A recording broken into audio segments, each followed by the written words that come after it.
Guys, very important yung first few days, yung first month nyo sa isang new client. I know focus kayo sa results, pero dito is dapat whole package. I know very excited na kayo sa tips and all para ma-improve yung sales and profits. Pero let me tell you lang ha, ang pinaka-importante is communication. Number 1, i-hype nyo yung client. So email lang to ha, pero char-char yung term na welcome packet.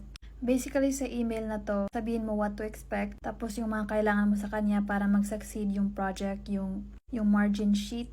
So yun, going back, sabihin nyo yung process nyo. Sabihin nyo, for example, mag-audit muna kayo, then mag-start na kayo mag-plan, mag-optimize. By the way, naka-bullets lang to ha. Huwag yung masyadong sobrang haba. Tapos depende sa status ng client ngayon. Let's say ang taas-taas ng tacos, or depende rin sa goal ng client if okay lang sa kanya yan. I-match mo sa goal.